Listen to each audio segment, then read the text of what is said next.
something that looks shiny, Mm-hmm. anybody who is presenting something that looks shiny becomes attractive, but most of the time it doesn't work like that. So it is. Yeah, so just as we get started, you can share the favorite brand, your favorite brand. You must have heard about that word, about the biggest and the strongest brands out there. So what is your favorite brand, and why is the reason? So please write in the chat. And of course, we are going to go back to it at the end of the presentation. And today we are also going to talk about some of the brands that have lasted for the longest time and what is it that has enabled them to go for the time that they have actually gone. Yeah. So in this presentation, we are going to talk about what branding is, why branding is important, how business has moved towards branding, and what it actually takes to create a winning brand, because this is very important for founders. I may not really do a lot of service if I do not break down what branding is so that you can see how it applies in your current context or situation. But before we talk about branding, let's talk about chapati.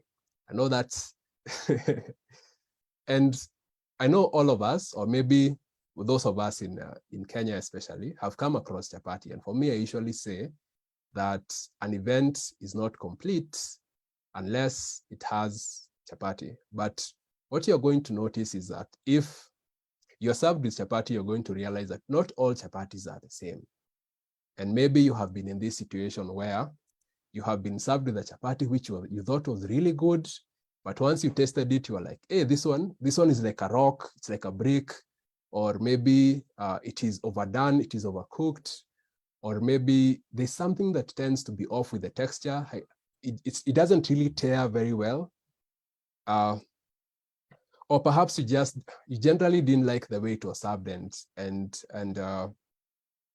that kind of put you off. But now the question is, what is that one thing that is needed for you to have, or for you to make a great chapati? So if you have tasted a chapati that has very little salt, the one thing that chapati needs is salt. If you have tasted a chapati that is overdone, then it needs to be done well. But essentially what you see, just as you think about it, is that there is no one thing that is required for you to make a great chapati. It actually takes a lot to actually make that one perfect chapati. That chapati that once you go home and you enjoy, it's something that you love. And the first thing that is involved when it comes to making chapatis, now we are talking about the process, is the ingredients, the flour, the water. Some people put some fruits and all that. And of course, once you have the ingredients and everything that is required, then from there you go and you make the dough. And the dough has to be right for it to make that awesome chapati. And once you have made the perfect dough, you have to go ahead and actually roll them into those perfect shapes. Huh? Like for me, I'm not usually able to make round shapes. Mine look like the Africa. And for me, I make continents, not circles. And of course, after now we are done with the product, it's always about now it comes to the presentation. And of course, if all this is done well and you're served with your chapati, then you're really going to enjoy what that chapati is. But if the presentation is good, but there was something wrong with the process, then the chapati is not really going to be it's not going to be a very good experience. And the reason why we started by talking about chapatis is that branding is similar. A lot of us, when it comes to branding, we go straight to presentation. We go straight to, now this is the logo that we want. We need a website that looks like this. We need product packaging that looks like this. We need maybe we want our fonts and our documents to look like this, but we don't really know why it is supposed to look like that. You see? And most of the time, if we just focus on the presentation, but we don't really think about the process, then there is going to be something that we call a disconnect. And this is how disconnects look like. Disconnects look like the place that is very nicely done, the restaurant that is very nicely branded, quote unquote, that the food is not very nice. Or sometimes it looks like it looks like the product that is so well packaged but doesn't actually work. It looks like the person who promises you so much but delivers very little. That is where there is a brand misalignment. And the reason why things have been moving in that direction is because branding has actually changed over time. Initially, branding was looked at as about the company. So that when you ask somebody, what is your brand about? We say, we are the best. We are the market leaders. We set trends and we do all this manner of things. But the customer is just looking at you like this and wondering, now what value is that to me? You see? But now, today, branding is about the customer. It's about saying that we are changing lives. It's about, I know Liz says that they are creating a sustainable future. That is what it's about. Not saying that I'm the best. No, being the best really doesn't mean anything to me at all.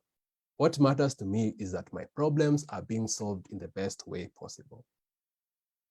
Secondly, initially the differentiation was based on products. The branding was differentiated based on product. Differentiated based on product means that this is 500 ml, or ours is this much more, or this much less, or maybe our product is different from this product because of 1, 2, 3, 4 things. That is essentially how brands used to differentiate themselves. But now differentiation is based on experience. Experience means that when people interact with you, how do they actually feel across from the time that they call you, from the time that they look at your adverts, from the time that they visit your space, how is that whole customer experience like? And that is actually what brings out the differentiation. The other difference is that traditionally, brands were focused on the company or the product. Yeah, just like we were talking about, it was majorly about our products do this. It was majorly about our company has five products and all that. But now, what brands are focusing on is actually on purpose and on the promise. So this means that what you say, if you say that you're transforming the life of somebody, that has to be reflected at every point of their interaction with you.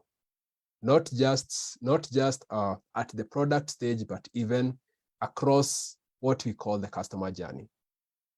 Finally, traditionally, brands were focused on building a big customer base. Okay, this is how it sounds like in a statement. We have the largest share of people. We have the largest share of people in the country. Okay, there isn't much focus on what are we actually doing for these people, but it is more of this is the number of people that we have. And this is important to note because once disruption happens, if you are just focusing on the people that you have, maybe they are there because they don't have a choice, or maybe they are there because they don't have an alternative, or they're just dissatisfied and they're waiting for somebody to come in. And of course, we have been seeing that happen. And when it comes to the present, branding it is supposed to eventually build loyal consumers. So the reason why we use the word consumers is that not everybody buys, but everybody matters. So for those people who don't necessarily buy at that specific period of time, if they know that you are the person to go to solve a certain problem, then they know that you are the person who they can actually recommend. Or if they get to that point where they are going to purchase, then you're the person who they are going to focus on. That is normally what we call focusing on the 97%, not just the 3%. What I mean by 97% and 3% is 3% are normally the people who are ready and willing to buy. 97% are normally the people who are somewhere along the journey. But your message needs to be known and you need to be consistent to each and every one of them. And now coming to branding, branding is essentially the reputation that you want to build by delivering so many experiences. So each and every experience that the client or the customer has with you has to reflect the promise that you are delivering to them. And of course, that is what is going to build the reputation that will now become what the brand is. Because just like the people who have written the brands there, when I say the word, I've seen Nike, there is a word that comes to mind. When someone says the word Mercedes, there's a word that comes to mind, like class. When someone says, okay, let me just make a joke, Probox, there's a word that comes to mind. But of course, all that has to be done intentionally, because this reputation that you build has to be consistent across. Yes, has to be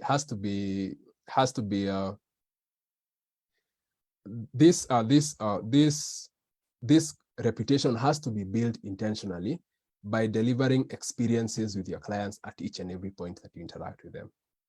Yeah. So branding is not just one thing, it is everything. It is actually what brings your business idea to life. It is actually what will actually make these customers become attracted to you, as opposed to 5 years while you're still in business, you're still hustling for customers. But it is essentially now you are actually bringing people to you, and your business is now growing organically. Because at the end of the day, what we want to do when we use a brand focused approach to building a business is actually to build a business that customers love, that customers promote, and actually that grows because of that. Because usually when it comes to today's consumer, when they are doing research and they see that people like, those people are no-brainers, it becomes easier for you to sell with time because you focused on building a brand. We want to look at some examples here, so that, because I have said a lot of things over the last couple of minutes, but is this something that has actually been done? I want to focus on just 3 companies. So for Old Mutual, it's been there for over 100 years. I think it's around 175 years. And they have been very intentional in focusing on into their brand. Of course, over time, the brand continues to evolve as the company continues to grow. But in 2018, they focused on becoming a pan-African kind of wealth management or financial company, essentially. And to do that, they say that they want to do great things every day, focusing on being Pan-African. And because of that, of course, their company has continued to grow, and we can know that it is going to be there over an extended duration of time. Of keen interest for me is Apple, because there's a time in the late 90s when they were going through a very difficult time, and they needed to innovate. And they came up with a campaign, which is one of the most successful campaigns which has ever been done, called Think Different. And what they said, because at that time it was a time of soul searching and trying to find out what this company is actually about, they discovered that they are the company that enables people who want to make a difference to actually make a difference. I'll actually share the link to the video there for what Steve Jobs said about during that time when they were launching the Think Different. But what they said is that for the people who are crazy enough to change the world, those are the people that actually change the world. And we want to build a company and we want to build products for those specific people. And that is why when you look at Apple, everything that they do is totally different from what happens in the market usually. Finally, it's Pampers. Pampers is about, it's a brand that is about 61 years old, the biggest brand when it comes to diapers, to a point where if you are going to buy any other brand of diapers, you ask for Pampers. But they didn't get there by accident. They were very intentional. And how did they do it? They said that they are focusing on babies' healthy development.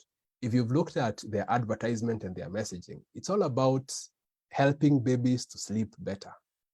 It's all about helping babies to develop. And recently, I think over the last couple of years, they even launched an app on their website that is about sleep coaching that can actually help your baby sleep. But when you look at that idea of the healthy development of the child, it is what they have promoted, and that is actually what has enabled their company to grow to the level that it is right now. So just like as we said initially as we were starting, it is not really about us. It is about the customers and how well we are actually serving them. And to do that, we have to be able to communicate. We have to be able to communicate that to them through the brand. So the brand is actually the means by which we deliver the promise and we solve the problem that our customers have. And how do you actually create a winning brand? There is a lot, just like I said, branding is everything. There's a lot that goes into it, but I'll just put it in these 5 areas that will help you to think about what your brand actually is and maybe how you can position your business for success in the future. The first thing is the clear purpose. So here, of course, some people say that I am in business and my purpose is to make profit. Yes, every business is there to make profit. But beyond the profit, what is your business actually going to do, and how is society going to be different because your business actually existed? And remember that the better that you solve a problem and the more that you pursue this particular purpose, and the better that you meet and surpass the customer's expectation, then they're going to be willing to buy from you and to promote your business anyway. So it's better if you focus on solving the problem as opposed to just saying that I want to get something from these people. Then from there, it's about a clear customer. When we went in the previous example that you were talking about, we saw that Pampers is focusing on mothers from the time that they are pregnant. If you look at their page, you'll see from pregnancy to the time that they are infants and until the time that the children grow a bit. So they have made it clear that that is a specific person that they want to serve best by enabling their child to develop in the best way possible. So even when you go to their website, you're going to see that that is essentially what their messaging is about. And once we have the clear customer, there is a moving promise. The reason why we put that word moving is when someone listens to you talk about the promise that you are giving them, it needs to be something that is going to touch something in their hearts. Yeah? If you say that, for example, I want you to live the best life possible, that is something that will move someone. But if your promise is that I will give you the best thing, that kind of sounds a bit generic, but it needs to be something that will actually move. It needs to be something that will actually move somebody else when they hear that what that promise is. Let's go back to the Pampers one. When they say that they want to make your children develop better, then that is something that is moving for a mom, because that is what the mom actually cares about. The other element is telling visuals. What I mean by telling visuals is when you look at the promise, the logos, what we call the product packaging, the messaging, the communication needs to look like what your promise actually is.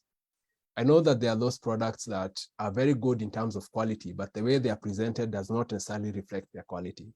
And this is something that I have observed, especially for professionals in careers where you are very good at what you do, but because you're not able to present yourself in the best way possible, even visually, it becomes difficult for somebody to know that you're someone of value. So this is where the visuals come in. And once you start interacting with designers and people like that, the measure that you look at the product, or rather that the artwork with is, does this actually communicate to the customer the promise that I actually want to deliver to them? And finally, it's a defined experience. What I mean by a defined experience is that from the time that the customer interacts with you the first time, that is, they see your advert, that advert needs to communicate your promise. When they make a phone call, the person who is receiving needs to reflect what that promise actually is. If you are about improving lives, once that customer calls you, they need to feel as though their lives have actually improved just by the way you have received them and the way you have actually served them. From there, of course, from the time they interact with you to the time that they end up purchasing your product, the way the packaging is done, the way the fulfillment is done, everything needs to communicate what your promise actually is. Because if your promise is about a convenience and you're very inconvenient in how somebody accesses your stuff, then there is a very big disconnect. There's a big disconnect, and someone is going to feel as though they have been cheated. If you say that you're affordable and you have hidden charges, that bit is going to be very, very, very, very, it's going to hurt. It's going to harm your brand, and it's going to harm everything that you're trying to do in terms of delivering the experience. And of course, after they have bought, how do you actually interact with them after that? Are you the kind of business that's like, okay, we have bought from you until next time? Or do you have some kind of messages? Do you have some kind of loyalty program? How do you make people appreciated because they're a part of what you're trying to do? And the reason why thinking about experience is very important is people can copy ideas, but they cannot copy experience. It is very hard. I can tell you, it is very, very difficult for somebody to copy experience. If somebody was to start even a similar business as yours, if you have been able to define an experience that people actually love, nobody else can be able to do that, because that is just way too hard to do. So if you forget everything that I said today, which you will not, I'll just say that branding is not one thing. It is not the icing on the cake. That's something another professor likes to say. It's not the icing on the cake, but it is actually the cake itself. It is actually what is going to bring your business and your idea to life. I'm going to share this in the chat. And of course, if you'd like to get in touch to get to know about how this applies to your brand, of course, this presentation was made so that you can start thinking about it. But if you'd love to have a personal conversation, you can get in touch, and of course, preferably by WhatsApp, because it's the current way of quick communication. Yeah, so that's the end of the presentation, and back to you, Elizabeth.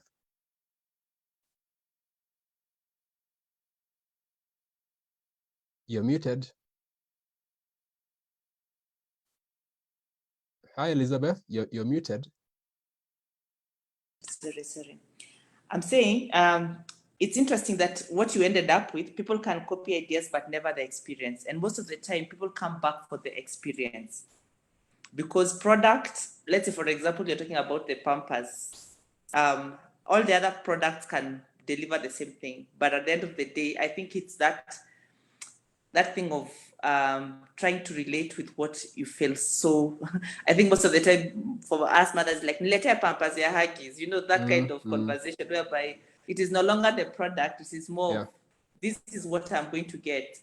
And I don't now, what comes to my mind is there a fast movers advantage when it comes to some of those things? So when you think about the Omos and all that, is there a fast movers advantage that makes people stick? The brands, the people who moved fast have the fast movers advantage in any solution. Is there anything like that?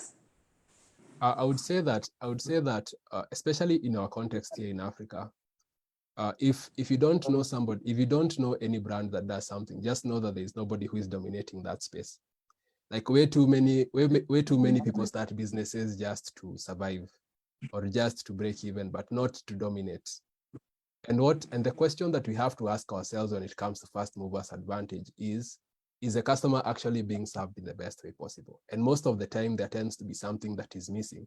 And that is what you can actually use and build an experience around to attract people. Because when it comes to fast mover, there's normally what is called market creation, creating a market, which the fast movers have to do. And it's a very difficult process. But once people are aware that this is a need and there's somebody who can actually be done, then if they don't do it very well, then the people who come just after tend to have a very big advantage. So I usually say that the challenge, especially with our market here, is not usually a challenge of competition, but it's a challenge of differentiation. That's what I have noticed. Break that down, please. Okay, from a customer perspective, yes. It's not when I'm trying to make a decision, I'm not really trying to decide between competitors, but I'm just like, who is it that is going to serve me in the best way possible? But when business people are focusing on competing, the customers are confused about what is the difference between all these people. So the person who tends to be best differentiated is the person who is going to win. That is what I mean. That is, I hope that is clear. Is it me? Hello? I don't know whether it's me who got lost or it's you. I'm not sure, but I'm not sure about that. But yeah, so I was saying that differentiation is what makes you different. Do you truly stand out? Okay. Do you truly know what you stand for? And is it easy for somebody to know you based on the value that you are actually presenting to the market. Because when it comes to consumers, when they go to a street where there is butcheries, everybody is out calling them to their store, and all these butcheries look the same. So how do they know which butchery is better than the other butchery? Whereas everybody else is competing based on the same things. That is a challenge that I have observed in the market. Differentiation is a huge, it's kind of not well understood, or it's not much focused on. So the focus should be, what is your unique solution and why should the client care for it? And you ended up by also by saying that one of the key things is the experience. So how do you serve the client so that they can come back, the touch points of the client so that they can come back to you? Yes, every touch point should have a differentiated experience. If you are doing networking and you go and meet people, don't just go there and do it because you saw this is exactly how it is done by everyone. Understand the principles and see how you can do it yourself in a unique way. Because if you are unique, you are remembered. If you are, by the way, Mimi, my name is this, and this is where I work, and I think we should have a call later. Do you want to connect? No. But if it's that's usually that's the challenge that I have been observing. Differentiation is a huge issue. But it's not just about the solution, but it's about the experience. The experience is everything. And I think in terms of differentiation, it's about being you, uniquely you. Yes. Because people actually want to trust the person, not trust the cosmetic sort of thing that they are seeing. So that will bring in an interesting thing. If you're not strong in networking, for example, just do you, and then people will see the genuinity of what you're actually doing. So there are some questions here. One of the questions is how to build my online presence. Yeah. How do I build my online presence? And then you combine that with what is the value of branding to a micro enterprise, maybe for small businesses. And there is a lot of focus right now on MSMEs. Yeah. I think even with the launch of, I think there is an MSME association that actually is doing a lot of stuff. Yeah. So question, is there a point, how do I get into this branding? How do I differentiate myself? Should I anyway do it? And then how do I do that with the technology that has come in? Okay. The first question I'll answer by saying that the reason why it's important to differentiate, it's because it's the only way to win. If you are trying to be better than somebody else, just know that that person is always going to be ahead, because you'll have to wait for them to do something for you to do something better. But if you are focusing on being different or being differentiated, that means that you are quote unquote the standard. When it comes to how do you build an online presence, the first question to ask is, why do I want to build an online presence? And who are the kind of people that I want to serve, and how can I actually serve them in the best way possible? And it looks different for different people. Say, for example, you have seen some people focus on entertainment as a way of building an online presence. Like, for example, I want all my content to be humor. I want all my content to be dancing, because when people interact with me, I want them to feel happy and I want them to feel that vibe.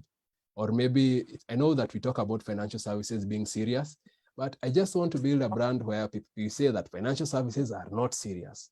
In my company, people will work with shorts, t-shirts, and every day will be a weekend. No, like, yeah, why not? Because we are targeting these young people, and that becomes something that is interesting. And some people will be attracted to it, some people will not. Of course, now for other people, they are like, by the way, I think it is important for us to focus on education. And this is what I'm going to focus on when it comes to creating my online experience. And of course, you've seen, there's another guy on Facebook who was recently interviewed by the media, because he talks about business, 5 tips about business, a certain university student from University of Nairobi. So what did he do? He was like, 5 businesses you can start on Facebook. And he has been doing that content consistently, and people started following him. So just think about, of course, when you interact with people, how do you actually catch people's attention, and then talk about something that people care about. And eventually you're going to build an audience. Yeah, you're going to build an audience. That's what I would say about that. In terms of branding for SMEs and MSMEs, I would say that if you're fighting a giant, the best way to fight is to fight differently. So, okay, I would answer that. I would use the analogy of David and Goliath, where maybe because he was going to fight a big guy, the best thing would have been to have the best armory or to have the best fighting equipment, the fighting gear and all that. But interestingly, he just used what he is best at to actually fail that guy. And the person actually underestimated him because he saw that the tools that he has do not compare with the spears he has been using to kill people and all that. So similarly, when it comes to now smaller businesses, the reason why it is important to differentiate is that sometimes when it comes to large corporations, it's a bit difficult for them to change. But when you're a small business, you have that opportunity to go talk to a customer and change how your brand experience is tomorrow. You have that opportunity to go and do a pitch and see how people respond to it. But your bigger counterparts, even if the departments, and I know some of us have worked in companies, even if you see that there's a problem, by the time that you report and things change, it takes a very, very, very long time. So the reason why it is important for small companies to brand is because A, it is the only way to win. B, it is the only way that you can compete with someone who is bigger, and you also have that opportunity to iterate and to grow quickly. That is why it is important for smaller companies to actually differentiate themselves in using brand experiences. I hope that is clear.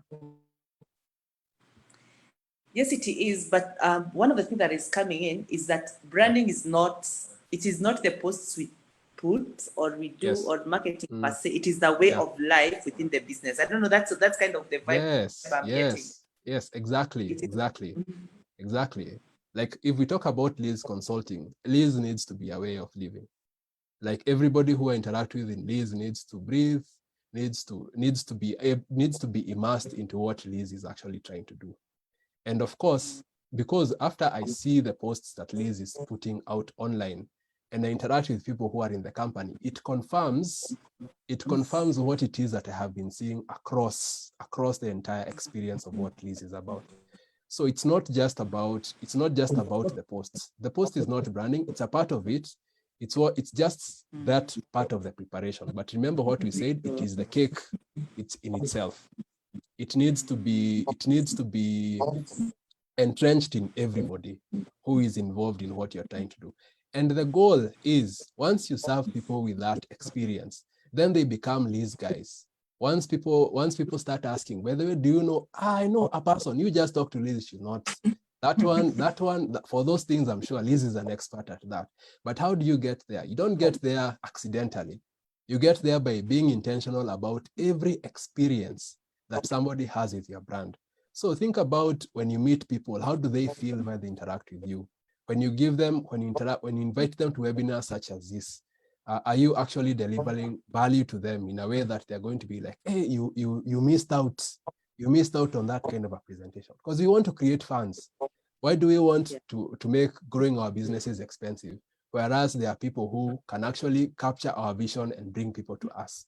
I don't see how that is going to serve us best. And of course, if you're a small business and you start focusing and you start building your brand and you're creating your brand experience, it is good to ask, like, how was your experience today? And you can make the change tomorrow. And before you know it, you have actually been able to build a proper audience. If you tell people that, oh, I have a webinar, they'll be fighting to watch and inviting people to come and see. If I talk about, like, for example, my case, I just shared a poster, and several of the people I've been interacting with, they're like, hey, can you please send me your poster so that I can tell people that there's this webinar that is happening. So that's how branding works. It is not accidental. It is very intentional. So the posts are just a part of the experience.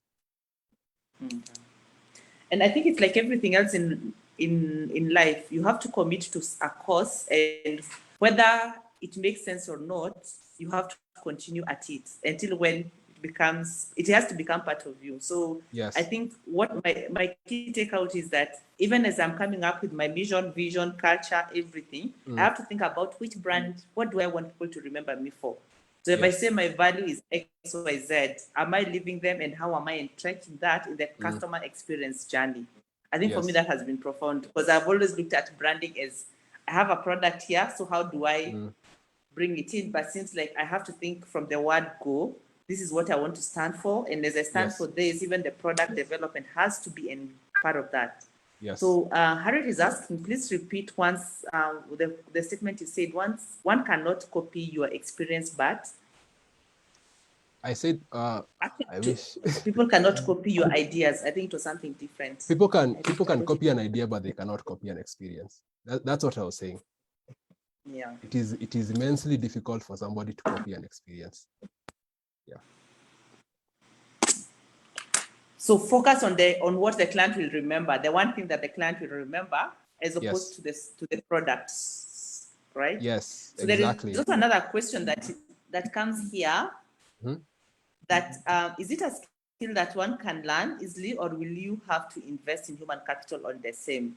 And yeah, so when you're thinking about branding, is it a skill? What you're branding in your hour, or is it something like yeah, can I learn? Okay, I would say that you can always learn branding. And what I would like to focus on, especially with the way that question has been asked, is that there are various spaces where branding is applied. For example, for people who are in design, especially the artist types, if you start communicating to them what your mission and what is it you're trying to communicate, they already get it and they put it in a drawing. They put it in a drawing, and then you're like, yes, this is actually what I want. This actually communicates it. If you are in the space of HR, you can be able to feel, the HR people have feelings. They are able to tell, I think this person is going to fit here, or this person is not going to fit here. So in that space, branding actually applies. So for the people who are in operations, how do we actually deliver this experience? By how we have structured how our business operates. So those are the people who are, they're called, essentially the people who run the gears. They are people who can be able to see how the vision and the brand is going to be applied there. There's the business leaders. The business leaders are going to be like, how do I know that my vision has actually translated into a brand that people have bought and that customers are actually enjoying and they're actually remembering?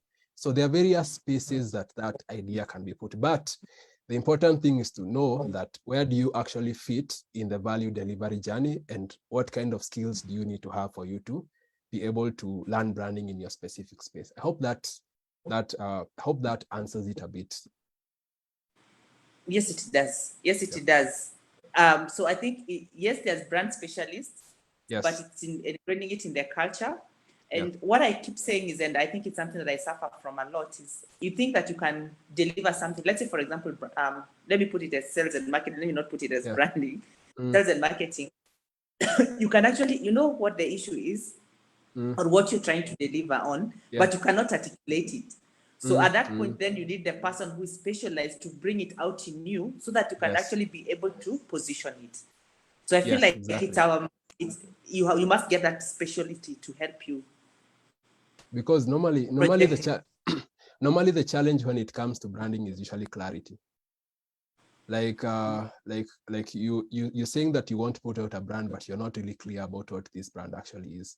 And once you have actually gotten clarity, then the half of the battle is done, because you know who exactly you need at what point. Yeah, especially if you are the business leader. But if you have no clarity, there's always confusion.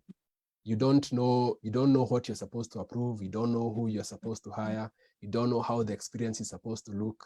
You don't know. You're essentially just, it's called a hamster wheel. You're just rolling up the hamster wheel, trying to hustle, but you do not really know the direction in which you're heading. So that is what I have noticed. That lack of clarity is normally the biggest challenge when it comes to brand implementation. And if it's not clear to you as the leader, it is not clear to anyone. Yeah. there is also a question. Thanks, Dennis. There's also a question here. At a step to let me read it again. Sorry, a step-by-step guide on how to stand out. Yeah. And I think that is, which is similar to what you're saying, the experience, right? Yes. So it is the experience, then work backwards. Yes. Is So that- let me just demystify that a bit in case you're just Yes. in case you're trying to write points. So just create okay, talk about when customers become aware about you. That whole space of when customers become aware about you. How are you going to be different at that point? Then from there, when customers start engaging with you, or rather at that point, they're still prospects. When they are engaging with you, how do you differentiate yourself at that point? When customers, during the purchase journey and when you're making the deals, how are you differentiated at that point? And after you have done the sales, how do you differentiate yourself at that point? So I've just put it out in those four specific areas of the customer customer journey, essentially. Yeah. Is there an interconnection whereby if I, for example, I don't want to lose at some point, so the customer is all intrigued about what we do. Yes. Yeah. So I bring them in, Yes. but during the purchase process, how do I make sure that there is what they saw is what they get, and that is what they will live with? Is there a way to connect? Now, remember, we said that we are talking about the product that you are actually offering them. You see, and how have you oversold the product? Have you undersold the product? Have you told them that this is something you can deliver but you cannot? That is why it is very important for you to be consistent along the journey, so that you don't tell somebody that this product can solve 10 problems, but it just solves one. So there tends to be, if there is clarity, then you are going to know how to present everything at every particular stage. It is actually something that you need to sit down and think about. It is very difficult for me just to answer it in like 3 or 4 sentences, but essentially, just as a guideline, just write, how do I differentiate myself? And if you see that at the purchase process there could be a problem, then what are the kind of problems that would arise there, and what would be the causes? And how do I actually correct it further up the journey to ensure that it is going to be consistent all through to the end? And if you see that there is an inconsistency, then correct that inconsistency. Yeah. If you talk about, if you say that you are a cheap person, but then at the purchase side you're expensive, correct that inconsistency. How you correct the inconsistency means that you either target a different client or you find a way of making your products a bit cheaper. That is so that they don't get to this point and they're like, this is not what I expected. Sometimes it's normally about clarity of communication. If something is online or offline, that should be very clear to somebody, so that there isn't that bit of inconsistency. And you're actually going to feel it once you go through it. But just like I said, especially if you are a small business, the way to know the inconsistencies is by looking at the team that you have and asking them if you see there's an inconsistency in our process, or even asking the customers intentionally to see whether they actually were satisfied and whether what they expected is what they got. Yeah. Great. Thank you. Then one last thing, there is usually what is called a brand campaign, and it came to my mind when you were talking about Apple. Yeah. And their brand campaign. So how does brand campaign, how do you create brand campaigns that get to your overall objective? Okay. So this is where I'm going, but how do I blend in so that it looks like different but the same? Excellent. That's a very good question.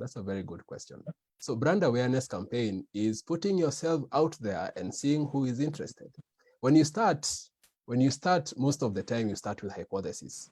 You start saying that, by the way, I think my product would be very interesting to retirees, and they are likely to love my product, who are based in this area and all that. So what you do is that you create, number one, you create what we call creatives. Those are the posters, the videos, and the kind of advertisement that is going to allure and that is going to attract those kinds of people. And then from there, you broadcast it. The benefit of digital marketing is that you can actually target those guys. If you're targeting retirees, that means that it is anybody who is above maybe 50, and you can write that you want to target people who are above 50 and see how many of them respond.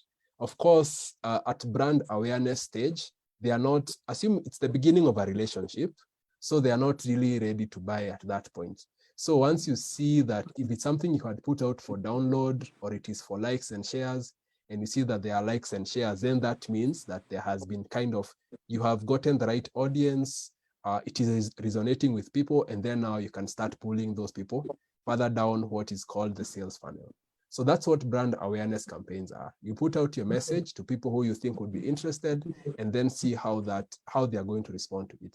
And then something else that is important to note is that it is something that you keep refining. Sometimes you may put out a campaign and there is no much response. So there could be three problems there. It could be you targeted the wrong audience, the message was not necessarily captivating, or the ad itself was not compelling. Okay, that could happen. That could happen. Like that could happen. Like the copy and of course the ad was not as compelling. So most of the time you just have to keep iterating and changing to see whether it's going to, until the time that it actually resonates with the right people. But the way I usually like to work around that is, if you have clients who have already started buying from you, and they are consistent with the kind of person that you want to target, then you want to start looking at their similarities and then target such people online.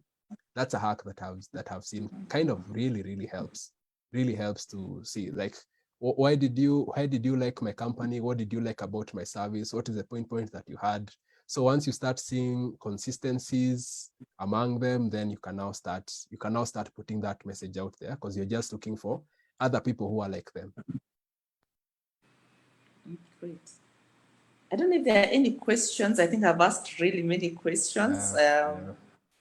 And I think for me, the key takeout is, I think, two things. The fundamentals, really understand, go back to the basics. Then from the basics, grow your brand. Yeah. And everything that comes around it, it has to be step-by-step, consistent to what you want to do fundamentally. Yes. So I think for me, that is a key thing. And like Harriet again, that thing of copy ideas, but you cannot copy experience. So the focus for us as business people should be creating an experience that the client will always want to come back for. Yes. And yeah, I think you have put it in a very simple, easy way for us to follow. So it's not all about posting, it's about posting and connecting with the right people. And it's not really perfect at the onset. It is going to be a lot of trying, error, until when you get it right. And once you get it right, then it becomes your sales funnel as you continue. So it doesn't seem like we have any other questions. I don't know whether there are any parting shots from your end. I saw that I saw in the comments, for some reason my screen has just frozen, but I saw in the comments is somebody who likes Nike. So what comes to mind when you think about Nike? I think it is you, Elizabeth. Nike. What comes to mind when you think about Nike? So I think that thing of just do it, you'll figure it out on the go. Yeah. Then I think after I read the Shoe Dog, it really resonated, because it was like hustle and hustle again until you get to a point where the brand is self-sustaining. From a point of pure bankruptcy to an organization that, that like, what do I say? You have to continue moving. You crawl, move, whatever, but you just do it. For me, that's what comes to my mind. Oh, excellent. So, parting shots from me would be that in this journey of branding, the biggest obstacle is the leader. That's what I have noticed, because it calls for us to really think. It calls for us to really introspect. It calls for us to really change the way we think, so that we can be able to implement something that is different and unique. One of the things that I may not have mentioned in the presentation is that sometimes going the differentiation route can be quite scary. It's like it's like that time when you chose to be an entrepreneur and everybody else is telling you that it is better to move in a different direction. So normally when you start walking in that journey, you can start feeling, you may have those feelings of, by the way, I'm not really sure about what I'm doing. But at the same time, because you have actually differentiated yourself, it is the way that you should actually go if you want to become different anyway. So just having that courage to counter those emotions, having that courage to actually be bold enough to be different is probably the most difficult thing that you're going to face when you start moving in that direction. But at the same time, it is one of the most rewarding things you're going to feel when someone calls you and tells you that, by the way, I called you because I saw you are different. Great. Yeah, so just think about that. And of course, I would like to say that I'm very thankful to you, Liz, for this opportunity. And of course, I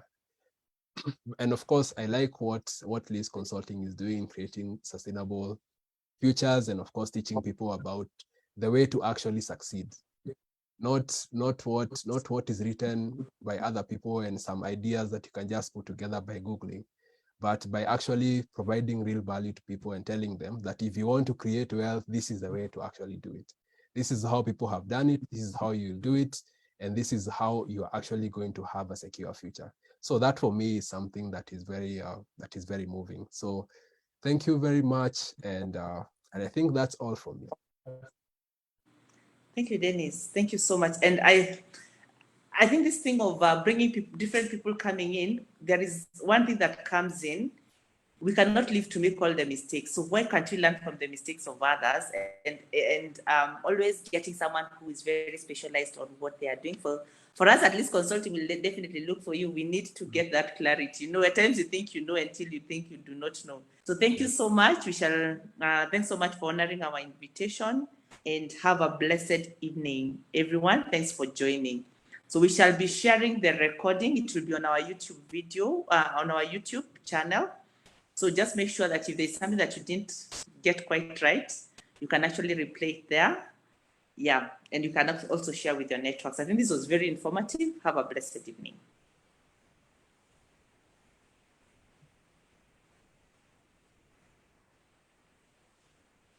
Thanks, Joe.